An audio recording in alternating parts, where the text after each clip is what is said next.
bem-vindos a mais um vídeo. E aí, meus amigos, como é que vocês estão? Hoje eu estou aqui para fazer a primeira review da quinta temporada de This Is Us, que estreou lá nos Estados Unidos na terça-feira, dia 27, e aqui no Brasil ela estreou na quarta, dia 28, pelo canal Fox Premium. Então todas as quartas terá um novo episódio no canal Fox Premium a partir de 9h30 da noite.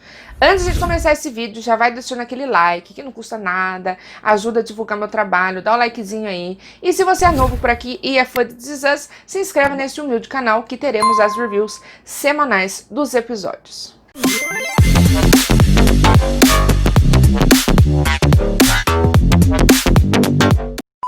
E finalmente chegou a quinta temporada de This Is Us, que teve a sua premiere de 2 horas de duração, porque foram exibidos os episódios 1 e 2. Mas como nada é fácil nessa vida, o terceiro episódio ele será exibido apenas daqui 2 semanas. Então teremos 2 semaninhas de hiatos dessa quinta temporada de This Is Us para finalmente a gente começar a temporada de vez. Então hoje eu vim fazer a minha review dos episódios 1 e 2, que gente, foi emocionante, hein? E teve um final que eu falei, meu Deus, não acredito nisso. E tô aqui, ó. A gente quer saber as teorias, quer saber o que vai acontecer, gente. Como é que vai inserir a pessoa, né, nessa história? Estou curiosa. E se você ainda não assistiu a quarta temporada, pois pode marcar na agenda que a quarta temporada chega na Prime Video no dia 19 de novembro. Chegamos no aniversário de 40 anos do Big Three. E essa temporada ela já começou de onde ela parou a quarta, que é na conversa do Kevin com a Madison, que a Madison está avisando o Kevin que ela está grávida de gêmeos. Vemos também que o coronavírus chegou até a família Pearson, eles também tiveram que fazer quarentena, estão tendo que higienizar as coisas e mantendo o distanciamento social. Então vemos o Kevin indo até a casa da Kate, ele vai acompanhado da Madison para avisar a irmã dele que ele engravidou a amiga dela e ela terá gêmeos. Então foi uma cena bem fofa, que eu fiquei meio assim, nervosa com a cara da Kate, que eu falei, gente, ela vai surtar. E no fim ela ficou super emocionada. E eles fazendo aqueles abraços de distanciamento, porque não pode abraçar, né, devido ao atual momento que estamos passando. Então foi uma cena bem fofa. Vemos também que lá na casa da Beth, quando o Randall chega da rua, ela faz a higienização nele, né? Não pode chegar, não pode trazer vírus para casa, não. E daí ela aproveitou e avisou ele que o Kevin engravidou a Madison e eles terão gêmeos. E eu achei legal que eles até colocaram alguns fatos sobre a Covid-19 como fato, né, do Tom Hanks ter pego o vírus, e a Beth lê a notícia que o Tom Hanks ele pegou o coronavírus e o Randall fica, meu Deus, eu preciso ligar pra Kate porque ela é super fã dele. Eu achei divertido eles terem lembrado desse fato que aconteceu logo no começo da pandemia. O Kevin, ele está se dando super bem com a Madison e ele chega a propor para ela de alugar uma casa grande para os dois passarem a quarentena, porém a Madison, ela fala que prefere ficar na casa dela e que ela tem um quarto de hóspede e convida ele para passar a quarentena lá, e o Kevin acaba aceitando. E no decorrer desses 2 episódios nós vemos a transformação, né, gente? Porque eles estão ali se enturmando, eles estão se entendendo, vemos que o Kevin, ele está dando um apoio assim 100% para Madison, e eu acho que ele está começando a ficar apaixonadinho por ela, e eu nunca imaginei que eu iria shippar esse casal, pois estou shippando.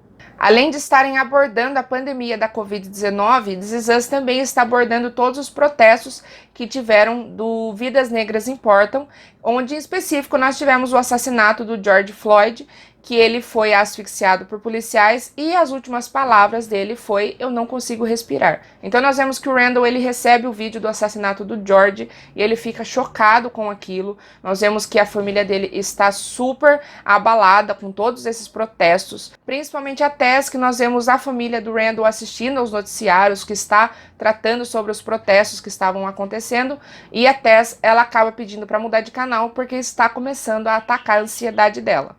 O Randall continua tendo problemas para se abrir com a sua terapeuta e nós vamos ver o desenrolar dessa história no final do 2º episódio. Vemos também que ele está se questionando quanto ao dia do seu aniversário, que ele acredita que não é o mesmo dia que ele comemora junto dos irmãos, porque ele acha que não deve ter acontecido tudo no mesmo dia, ele ter nascido, ter sido deixado no corpo de bombeiros e ter sido adotado por uma outra família, tudo no mesmo dia. E diante desse questionamento, nós somos levados ao passado e nós vemos o momento em que o William conheceu a Laurel, mãe do Randall, e nós vemos que os dois se davam muito bem, que ela estava muito animada com a gravidez. Ela era uma usuária de droga, porém, devido à gravidez, ela parou de usar. E nós vemos várias conversas entre ela e os amigos. Nós vemos que ela estava animada para conseguir um novo emprego, para conseguir mudar de apartamento, um apartamento que tivesse uma janela grande, que batesse bastante luz do sol para o filho dela.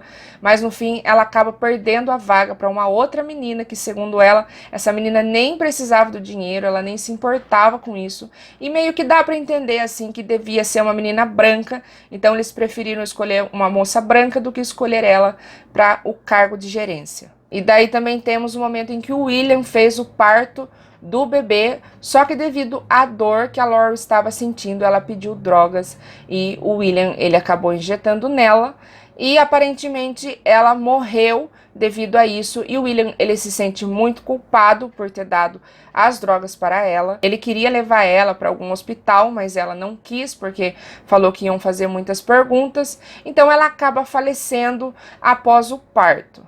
Kevin e Kate decidem ir até a cabana porque Rebecca e Miguel estão lá na cabana da família, porque enquanto eles estavam indo para St. Louis, onde seria lá o projeto do estudo clínico da Rebecca, aconteceu o coronavírus e a pandemia, e daí eles tiveram que ficar de quarentena e a cabana estava próxima deles, então eles passaram a ficar na cabana. O Miguel chega até a comentar com o Toby que eles achavam que ia ficar lá por 1, 2 semanas, e no fim já se passava um mês e eles ainda estavam presos na cabana por conta da quarentena. Somos levados então para uma cena que nós já tínhamos visto, que é quando a Rebecca vai comprar o bolo na cidade e ela acaba tendo um surto, ela acaba confundindo um cara qualquer com o William, e eu vi pessoas reclamando, né, da Rebecca na cidade sem a máscara, ainda mais ela que era uma pessoa de risco, mas a gente tem que levar em consideração que a cena já tinha sido gravada e ainda a gente não tinha sido pegos de surpresa com a Covid. A Deja com o Malik estão comemorando 1 ano de namoro e o Malik está indo até a casa do Randall para fazer um jantar para ela. Ele até pensa em fazer hambúrguer por conta de ter sido a primeira refeição que eles tiveram no primeiro encontro. Então nós temos um momento assim bem bacana entre ele e o Randall, onde ele tenta conversar com o Randall e o Randall acaba desabafando sobre todo esse momento que eles estão vivendo. E o Randall, ele acaba mencionando o assassinato do Johnny Gamage, que morreu em 1995, porque ele estava dirigindo um carro luxuoso lá em Pittsburgh e a polícia parou ele e prendeu ele por conta de um documento vencido. Porém, foi constatado na autópsia que o Johnny, ele morreu por asfixia e tudo isso aconteceu. E a desculpa dos policiais foi que eles precisaram fazer tudo aquilo, ter uma luta corporal contra ele, porque ele estava resistindo à prisão. E o Randall comenta que foi muito difícil passar por toda essa situação sozinho, porque ele era criança, porém ele já tinha uma certa idade que ele já estava entendendo o que estava acontecendo na sociedade, e ele passou tudo isso sozinho porque ele estava no meio de uma família branca e ninguém nunca comentou sobre isso com ele, ele não tinha com quem conversar, ao contrário do Malik, que vê essas notícias hoje com o pai, e os dois têm a oportunidade de sair caminhar e se desestressar quanto a isso. Temos também o momento da Madison, que está preocupada porque ela foi se levantar da cama e ela não viu a mala no chão e ela acabou tropeçando e caindo de bruço. Então ela fica preocupada porque ela não está sentindo os chutes dos bebês e ela acredita que matou as crianças. Então Kevin leva ela até uma clínica e ela é examinada, então é verificado que os bebês estão bem, os corações estão fortes e eles terão um casal. Chegamos então agora no segundo episódio, onde nós vemos que a polícia está levando a Rebecca de volta à cabana e a Kate, por preocupação, porque ela não estava conseguindo falar com o Kevin, ela acabou ligando para o Randall e o Randall está a caminho da cabana. O Randall, em conversa com a Rebecca, ele percebe do porquê ela teve o surto, então ele nota que foi por conta de um medicamento que ela tomou devido a uma alergia que ela estava por conta das plantas que ela estava ali plantando no meio da cabana. Então nesse antialérgico tem ali uma composição que por conta do Alzheimer pode causar esse surto que ela teve. No segundo episódio, nós vimos que a Laurel pediu para o William se caso ela não conseguisse ser a mãe que ela queria ser para o filho dela. Então nós vemos o William colocando a criança na frente do corpo de bombeiros, mas ele nunca abandonou e ele ficou, mesmo que de longe, próximo ao bebê para verificar como que foi tudo isso. Então ele foi até o hospital e por diversas vezes ele passou próximo ao Jack. Inclusive vemos uma cena onde o William vai até a capela rezar e pedir perdão por ter entregado o filho dele, que ele não queria fazer isso, mas ele não tem condições de criar essa criança sozinho. E assim que ele sai da capela, o Jack entra e também pede pela vida da Rebecca, porque ele está muito aflito por conta do nascimento dos trigêmeos. E ele chega a comentar que ele não é uma pessoa religiosa, porque ele ia até a igreja com os pais, ele viu o pai dele rezando, e ele sempre pensava que ele esperava que o pai dele estava pedindo para ser uma pessoa melhor. Porém, isso nunca aconteceu e ele acabou perdendo a fé. Só que naquele momento ele estava lá implorando pela vida da Rebecca e ele até chega a fazer um pedido de: se você quer levar alguém, você me leva, mas não leva ela. Então foi uma cena assim bem emocionante. Logo em seguida temos o Jack ligando para o pai dele para questionar qual era o pedido que o pai dele sempre rezava quando eles iam na igreja. Então o pai dele falou que ele pedia para que os filhos dele fossem melhor do que ele. Então o Jack fala que ele está tentando, todo dia ele tenta ser uma pessoa melhor. Temos uma breve discussão entre o Randall com a Kate, porque o Randall, ele mostra o ponto de vista dele. A Kate está perguntando se tem algum problema entre eles, porque ele está meio que gelando ela. Então ela fala que não consegue entender, não consegue imaginar o que a família dele está passando devido a todos esses protestos. E ela pede desculpas a ele. Então o Randall, ele questiona e fala: mas desculpas por quê? E ela fica meio que sem palavras, ela não consegue explicar o porquê ela está pedindo desculpas. E ele menciona que em 40 anos ela nunca pediu desculpas por conta disso. E que o George Floyd não foi o primeiro negro a ser assassinado e a ser filmado. Então ela fica meio que sem reação, porque o Randall, ele mostra o ponto de vista dele e ele mostra que ele sempre teve medo, ele sempre teve um pensamento diferente por ser negro, e ela, como uma pessoa branca, ela não consegue entender a dimensão de tudo isso. Só que ele, em outro momento, ele, por não gostar de ver ela triste, ele iria abraçar ela e ia falar que estava tudo bem. Porém, se ele fizesse isso agora, ele ia se perguntar: e eu? Tá tudo bem pra ela, mas e eu? Onde isso me deixa?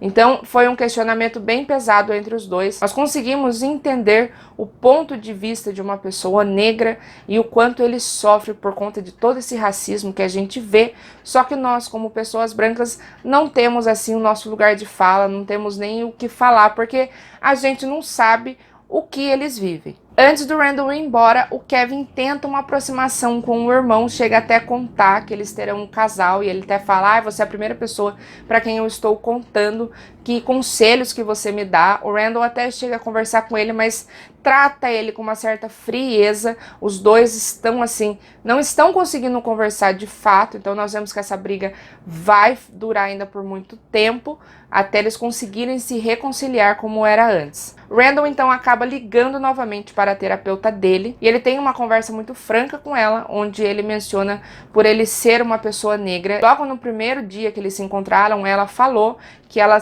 tem poucos pacientes negros, então ele fala que ele não se sente confortável em se abrir com ela e conversar sobre certos assuntos por ela ser branca e por ela não conseguir entender o lado dele. Ele decide então encerrar o seu tratamento com ela, porque agora ele vai procurar uma terapeuta negra. O Toby conta para a Kate que ele recebeu uma ligação de que uma agência de adoção encontrou uma pessoa para eles que tá dando o perfil deles e que eles vão conseguir adotar uma criança. Então a gente já sabe que em breve teremos um pouco mais sobre a adoção da Hailey, que apareceu no final da 4ª temporada. Chegamos ao final do episódio, onde temos uma conversa emocionante entre a Beth e o Randall.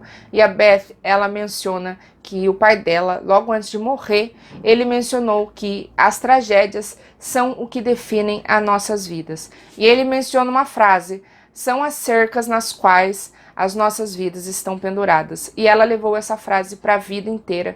E ela fala para o Randall que ele nasceu de uma tragédia, ele veio de várias tragédias, porém foram isso que definiu o homem que ele é hoje. E ele colocou coisas na cerca dele. E ela fala, olha o que você já conseguiu colocar na sua cerca.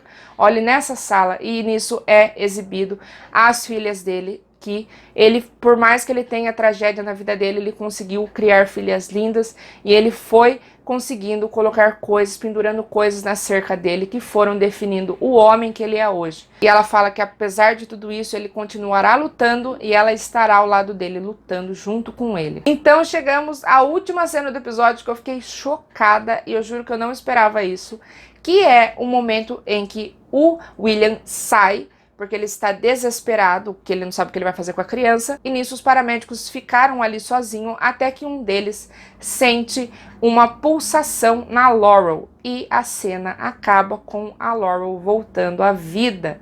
Então agora a gente fica naquele questionamento, como que eles vão colocar ela na vida do Randall agora? E será que o William sabia, gente? Porque eu acho que o William não sabia que ela tinha sobrevivido, ele deve ter vivido com isso a vida inteira, né? Se sentindo culpado por ter matado ela de certa forma. Gente, eu fiquei chocada com essa temporada. Então é isso, minha gente. A próxima review é daqui 2 semanas. Ai, que tristeza, eu quero saber o que vai acontecer, gente. Agiliza aí, passa logo. Eu espero que vocês tenham gostado dessa review. Não se esqueça de deixar o seu comentário e as suas teorias para eu ler. Que, olha, eu quero saber, hein?